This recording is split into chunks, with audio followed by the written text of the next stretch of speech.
Hello and welcome to a one-take toilet top audiobook production. This series book is Lest Darkness Fall by Sprague. I am the bathroom reader covering for the Plurality Report, who has since taken up residence in the old abandoned Westinghouse factory in Ohio. And now, Lest Darkness Fall. Chapter 1.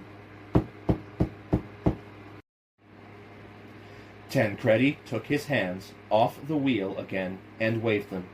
"So I envy you, Dr. Padaway. Here in Rome we have still some work to do, but it is all filling in little gaps. Nothing big, nothing new, and restoration work, building contractors' work, again, Professor Tancredi," said Martin Padaway patiently, "as I said, I am not a doctor. I hope to be one soon if I can get a thesis out of this Lebanon dig." Being himself the most cautious of drivers, his knuckles were white from gripping the side of the little Fiat, and his right foot ached from trying to shove it through the floorboards. Tancredi snatched the wheel in time to avoid a lordly Isota by the thickness of a razor blade. The Isota went on its way, thinking dark thoughts. "Oh, what is the difference? Here everybody is a doctor, whether he is or not, if you understand me. And such a smart young man as you—" What was I talking about? "That depends." Padway closed his eyes as a pedestrian just escaped destruction. "You were talking about Etruscan inscriptions, and then about the nature of time, and then about Roman archaeology." "Ah, yes, the nature of time. This is just a silly idea of mine, you understand. I was saying all these people who just disappear, they have slipped back down the suitcase." "The what?" "The trunk, I mean, the trunk of the tree of time. When they stop slipping, they are back in some former time. But as soon as they do anything, they change all subsequent history." "Sounds like a paradox," said Padaway. "No, the trunk continues to exist, but a new branch starts out where they come to rest. It has to, otherwise we would all disappear, because history would have changed and our parents might not have met." "That's a thought," said Padaway. "It's bad enough knowing the sun might become a nova, but if we're also likely to vanish because somebody has gone back to the 12th century and stirred things up—" "No, that has never happened. We have never vanished, that is. You see, Doctor? We continue to exist, but another history has been started. Perhaps there are many such, all existing somewhere. Maybe they aren't much different from ours. Maybe the man comes to rest in the middle of the ocean. So what? The fish eat him and things go on as before. Or they think he is mad and shut him up or kill him. Again, not much difference. But suppose he becomes a king, or a deuce. What then? Presto! We have a new history. History is a four-dimensional web. It is a tough web, but it has weak points. The junction places, the focal points, one might say, are weak. The back-slipping, if it happens, would happen at these places." "What do you mean by focal points?" asked Padaway. It sounded to him like polysyllabic nonsense. "Oh, places like Rome, where the world lines of many famous events intersect, or Istanbul, or Babylon. You remember that archaeologist Skarzetuski, who disappeared at Babylon in 1936? I thought he was killed by some Arab hold-up men." "Ah, they never found his body. Now, Rome may soon again be the intersection point of great events. That means the web is weakening again, here." "I hope they don't bomb the Forum," said Padaway. "Oh, nothing like that. Our deuce is much too clever to get us into a real war. But let us not talk politics. The web, as I say, is tough. If a man did slip back It would take a terrible lot of work to distort it, like a fly in a spider web that fills a whole room. Pleasant thought, said Padaway. Is it not, though? Tancredi turned to grin at him, then trod frantically on the brake. The Italian leaned out and showered a pedestrian with curses. He turned back to Padaway. Are you coming to my house for dinner tomorrow? What? Why, yes, I'd be glad to. I'm sailing next. Ah, see. I will show you the equations I have worked out. Energy must be conserved even in changing one's time. But nothing of this to my colleagues, please. You understand. The sallow little man took his hands off the wheel to wag both forefingers at Padaway. It is a harmless eccentricity, but one's professional reputation must not suffer. Oh, said Padaway. Tancredi jammed on the brake and skidded to a stop behind a truck halted at the intersection of the Via del Mare and the Piazza Aracoeli. What was I talking about? He asked. Harmless eccentricities, said Padaway. He felt like adding that Professor Tancredi's driving ranked among his less harmless ones. But the man had been very kind to him. Ah, yes. Things get out and people talk. Archaeologists talk even worse than most people. Are you married? What? Padaway felt he should have gotten used to this sort of thing by now. He hadn't. Why, yes. Good. Bring your wife along. It was a surprising invitation for an Italian to issue. She's back in Chicago. Padaway didn't feel like explaining that he and his wife had been separated for over a year. He could see now that it hadn't been entirely Betty's fault. To a person of her background and tastes, he must have seemed pretty impossible. A man who danced badly, refused to play bridge, and whose idea of fun was to get a few similar creatures in for an evening of heavy talk on the future of capitalism and the love life of the bullfrog.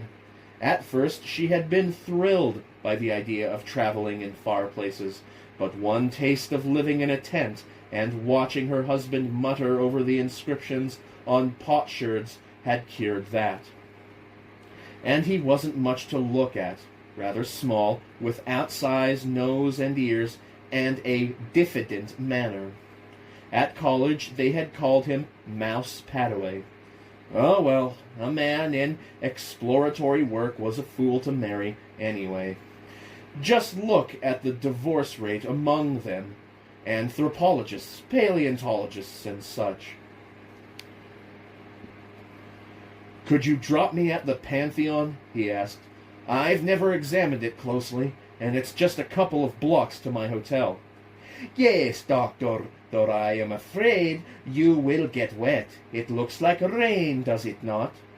That's all right. This coat will shed water. Tancredi shrugged. They bucketed down the Corso Vittorio Emanuele and screeched around the corner into the Via Sestari.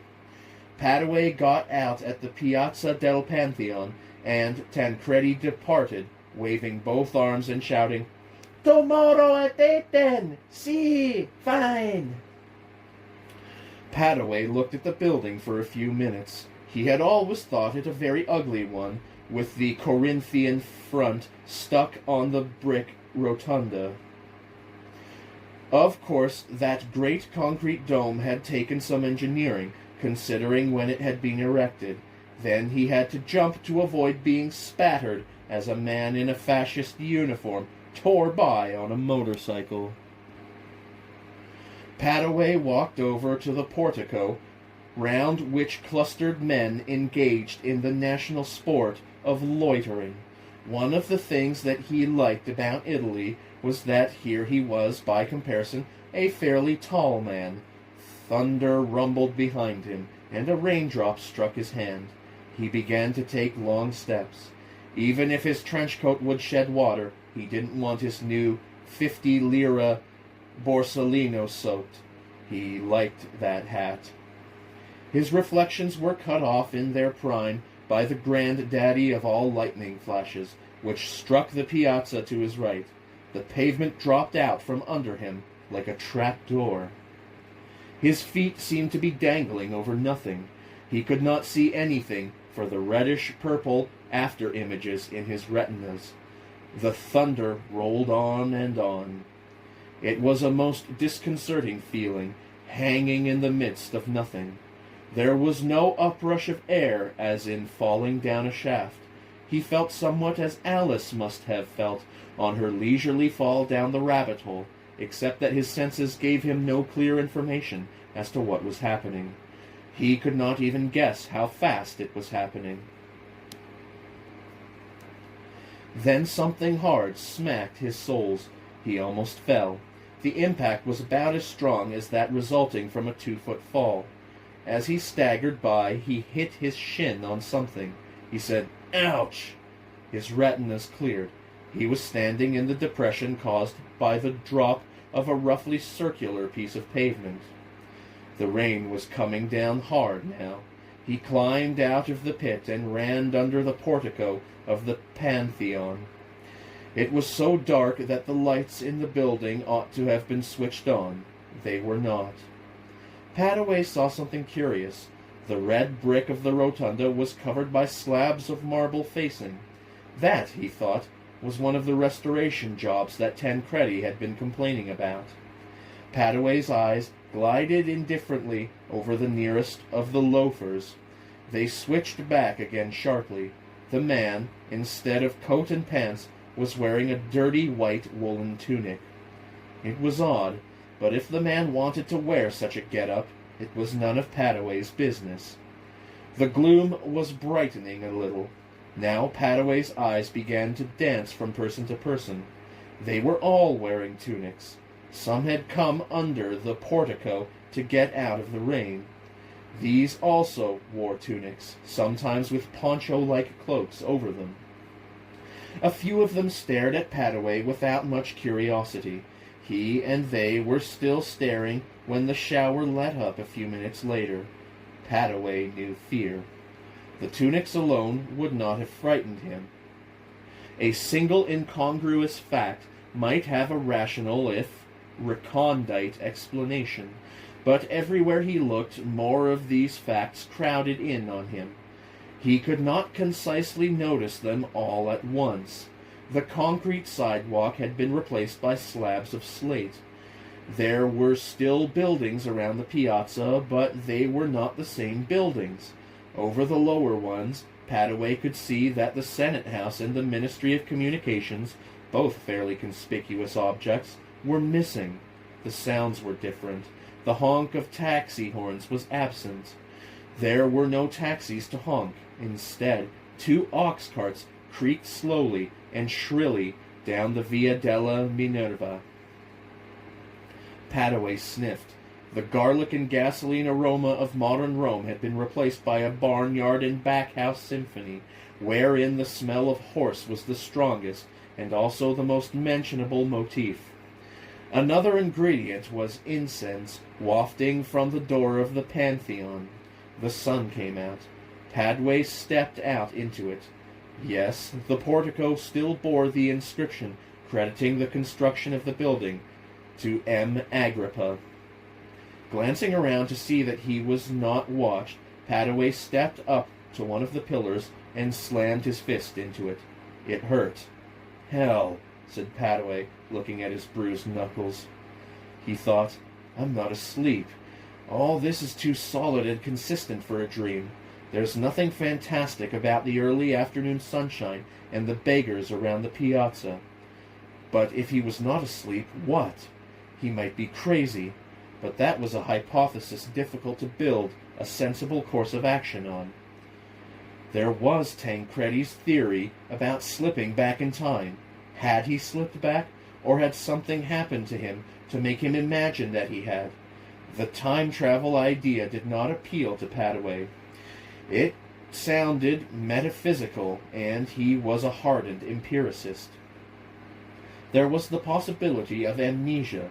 Suppose that flash of lightning had actually hit him and suppressed his memory up to that time. Then suppose something had happened to jar it loose again. He would have a gap in his memory between the first lightning flash and his arrival in this archaistic copy of old Rome. All sorts of things might have happened in the meantime. He might have blundered into a movie set. Mussolini, having long secretly believed himself a reincarnation of Julius Caesar, might have decided to make his people adopt classical Roman costume. It was an attractive theory, but the fact that he was wearing exactly the same clothes and had the same things in his pockets as before the flash exploded it. He listened to the chatter of a couple of the loafers. Padway spoke fair, if pedantic, Italian. He could not quite get the substance of these men's talk. In the rush of syllables, he would often catch a familiar-sounding group, but never enough at one time. Their speech had the tantalizing pseudo-familiarity of Plattdeutsch to an English-speaking person. He thought of Latin. At once the loafer's speech became more familiar. They were not speaking classical Latin, but Padway found that if he took one of their sentences and matched it first against Italian and then against Latin, he could understand most of it. He decided that they were speaking a late form of vulgar Latin, rather more than halfway from the language of Cicero to that of Dante. He had never even tried to speak this hybrid, but by dredging his memory for his knowledge of sound changes, he could make a stab at it.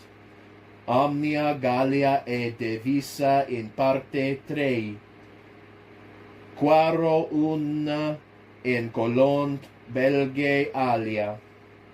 The two loafers had observed his eavesdropping. They frowned, lowered their voices, and moved off. No, the hypothesis of delirium might be a tough one, but it offered fewer difficulties than that of the time-slip. If he was imagining things, was he really standing in front of the Pantheon and imagining that the people were dressed and speaking in the manner of the period 300 to 900 A.D., or was he lying in a hospital bed recovering from near electrocution and imagining he was in front of the Pantheon? In the former case, he ought to find a policeman and have himself taken to a hospital. In the latter, this would be wasted motion. For safety's sake, he had better assume the former. No doubt one of these people was really a policeman, complete with shiny hat. What did he mean, really? Let Bertrand Russell and Alfred Korzybski worry about that. How to find... A beggar had been whining at him for a couple of minutes. Padway gave such a perfect impression of deafness that the ragged little hunchback moved off. Now another man was speaking to him. On his left palm the man held a string of beads with a cross, all in a heap. Between his right thumb and forefinger he held the clasp of the string. He raised his right hand until the whole string hung from it, then lowered it back onto his left palm, then raised it again, talking all the while. Whenever and however all this was, that gesture assured Padway that he was still in Italy. Padway asked in Italian, "Could you tell me where I could find a policeman?" The man stopped his sales talk, shrugged, and replied, "Non comprendo." "Hey," said Padway. The man paused. With great concentration, Padway translated his request into what he hoped was vulgar Latin. The man thought and said he didn't know. Padway started to turn elsewhere, but the seller of beads called to another hawker.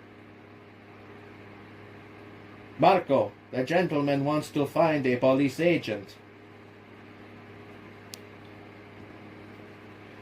"The gentleman is brave. He is also crazy," replied Marco. The bead seller laughed. So did several people. Padway grinned a little. The people were human, if not very helpful. He said, Please, I really want to know. The second hawker, who had a tray full of brass knickknacks tied around his neck, shrugged. He rattled off a paragraph that Padaway could not follow. Padaway slowly asked the bead seller, "What did he say?" "He said he didn't know," replied the bead seller. "I don't know either." Padaway started to walk off. The bead seller called after him. "Mister." "Yes?" "Did you mean an agent of the municipal prefect?" "Yes." "Marco, where can the gentleman find an agent of the municipal prefect?" "I don't know," said Marco. The bead seller shrugged. "Sorry, I don't know either." If this were 20th century Rome, there would be no difficulty about finding a cop, and not even Benny the Moose could make a whole city change its language. So he must be in A, a movie set, B, ancient Rome, the Tancredi hypothesis, or C, a figment of his imagination. He started walking. Talking was too much of a strain. It was not long before any lingering hopes about a movie set were dashed by the discovery that this alleged ancient city stretched for miles in all directions, and that its street plan was quite different from that of modern Rome. Padaway found his little pocket map nearly useless. The signs on the shops were intelligible classical Latin. The spelling had remained as in Caesar's time, if the pronunciation had not. The streets were narrow and, for the most part, not very crowded. The town had a drowsy, shabby, genteel, run-down personality, like that of Philadelphia. At one relatively busy intersection, Padaway watched a man on a horse direct traffic. He would hold up a hand to stop an ox cart and beckon a sedan chair across. The man wore a gaudily striped shirt and leather trousers. He looked like a Central or Northern European rather than an Italian. Padaway leaned against a wall, listening. A man would say a sentence just too fast for him to catch. It was like having your hook nibbled but never taken. By terrific concentration, Padaway forced himself to think in Latin. He mixed his cases and numbers, but as long as he confined himself to simple sentences, he did not have too much trouble with vocabulary. A couple of small boys were watching him. When he looked at them, they giggled and raced off. It reminded Padaway of those United States government projects for the restoration of colonial towns, like Williamsburg. But this looked like the real thing. No restoration included all the dirt and disease, the insults and altercations that Padaway had seen and heard in an hour's walk. Only two hypotheses remained, delirium and time slip. Delirium now seemed the less probable. He would act on the assumption that things were in fact what they seemed. He couldn't stand there indefinitely. He'd have to ask questions and get himself oriented. The idea gave him goose flesh. He had a phobia about accosting strangers. Twice he opened his mouth, but his glottis closed up tight with strange fright. "Come on, Padaway, get a grip on yourself." "I beg your pardon, but could you tell me the date?" The man addressed, a mild-looking person with a loaf of bread under his arm, stopped and looked blank. "Qui, what is it?" "I said, could you tell me the date?" The man frowned. Was he going to be nasty? But all he said was, "Non comprendo." Padaway tried again, speaking very slowly. The man repeated that he did not understand. Padaway fumbled for his date book and pencil. He wrote his request on a page of the date book and held the thing up. The man peered at it, moving his lips. His face cleared. "Oh, you want to know the date," said he. "Sick, the date." The man rattled a long sentence at him. It might as well have been in Trabreche. Padaway waved his hands despairingly, crying, "Lento!" The man backed up and started over. "I said I understood you, and I thought it was October 9th. but I wasn't sure because I couldn't remember whether my mother's wedding anniversary came 3 days ago or 4. What year? What year? Sick. What year? 1288 uno urbis condite.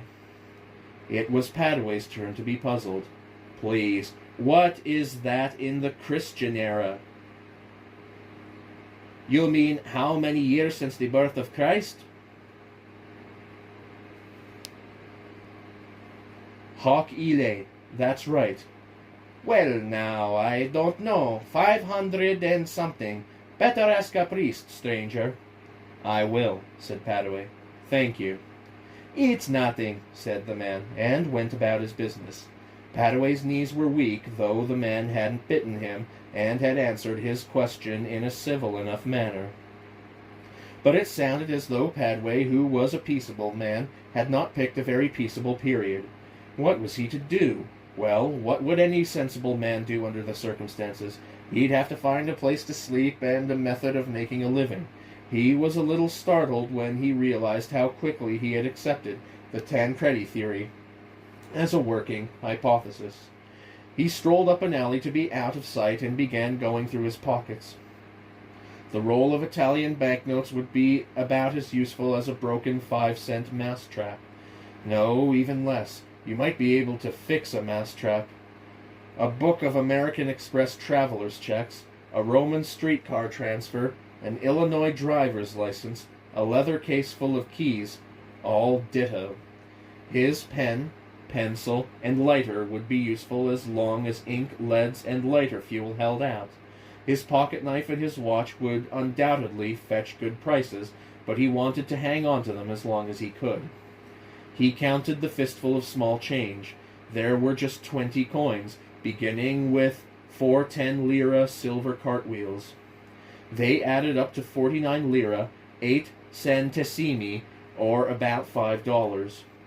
The silver and bronze should be exchangeable. As for the nickel 50 centesimo and 20 centesimo pieces, he'd have to see. He started walking again. He stopped before an establishment that advertised itself as that of S. Dentatus, goldsmith and money changer. He took a deep breath and went in. S. Dentatus had a face rather like that of a frog.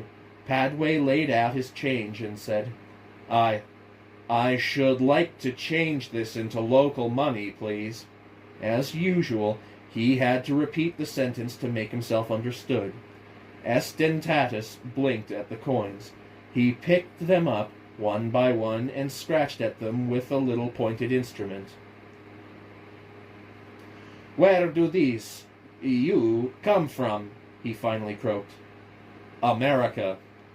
Never heard of it. It is a long way off. What are these made of? Tin? The money changer indicated the 4 nickel coins. Nickel. What's that? Some funny metal they have in your country? Hoc ille.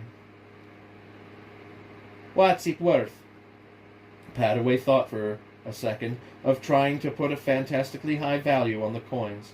While he was working up his courage, S. Dentatus interrupted his thoughts. It doesn't matter, because I wouldn't touch this stuff.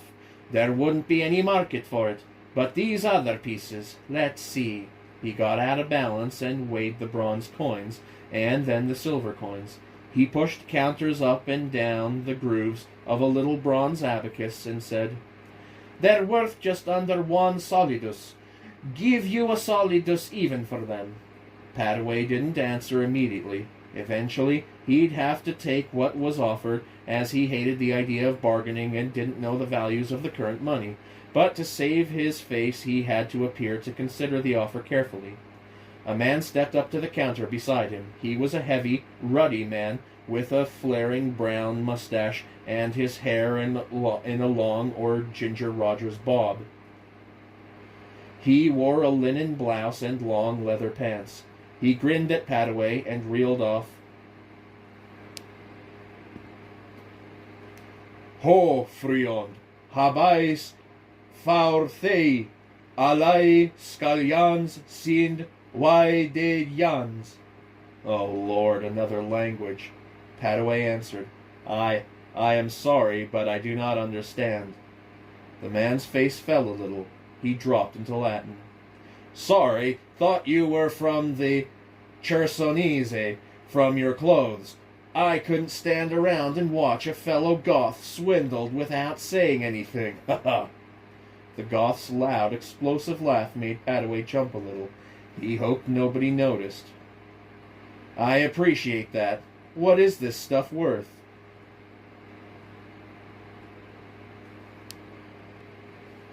What has he offered you? Padaway told him. Well, said the man, even I can see that you're being hornswoggled. You give him a fair rate, Sextus, or I'll make you eat your own stock. That wouldn't be funny. Ha ha ha. S. Dentatus sighed resignedly. Oh, very well. A solidus and a half. How am I to live with you fellows interfering with legitimate business all the time? That would be at the current rate of exchange. 1 solidus, 31 sesterces. What is this about a rate of exchange? Asked Padaway. The Goth answered. The gold-silver rate. Gold has been going down the last few months. Padaway said, I think I will take it all in silver, while Dentatus sourly counted out 93 sesterces. The Goth asked, Where do you come from? Somewhere up in the Hunnish country? No, said Padaway. A place farther than that called America. You have never heard of it, have you? No. Well, now, that's interesting. I'm glad I met you, young fellow. It'll give me something to tell the wife about. She thinks I head for the nearest brothel every time I come to town. Ha ha. He fumbled in his handbag and brought out a large gold ring and an unfaceted gem. Sextus, this thing came out of its setting again. Fix it up, will you? And no substitutions, mind. As they went out, the Goth spoke to Padaway in a lowered voice. The real reason I'm glad to come to town is that somebody put a curse on my house. A curse? What kind of curse? The Goth nodded solemnly. A shortness of breath curse. When I'm home, I can't breathe. I go around like this, he gasped asthmatically. But as soon as I get away from home, I'm all right. And I think I know who did it. Who? I foreclosed a couple of mortgages last year. I can't prove anything against the former owners, but... He winked ponderously at Padaway. Tell me, said Padaway, do you keep animals in your house? Couple of dogs. There's the stock, of course, but we don't let them in the house. Though a shoat got in yesterday and ran away with one of my shoes. Had to chase it all over the damn farm. I must have been a sight. Ha ha. Well, said Padaway, try keeping the dogs outside all the time and having your place well swept every day. That might stop your, wheezing. Now that's interesting. You really think it would? I do not know. Some people get the shortness of breath from dog hairs. Try it for a couple of months and see. I still think it's a curse, young fellow, but I'll try your scheme. I've tried everything from a couple of Greek physicians to one of St. Ignatius's teeth, and none of them works. He hesitated. If you don't mind, what were you in your own country? Padaway thought quickly, then remembered the few acres he owned in downstate Illinois. I had a farm, he said.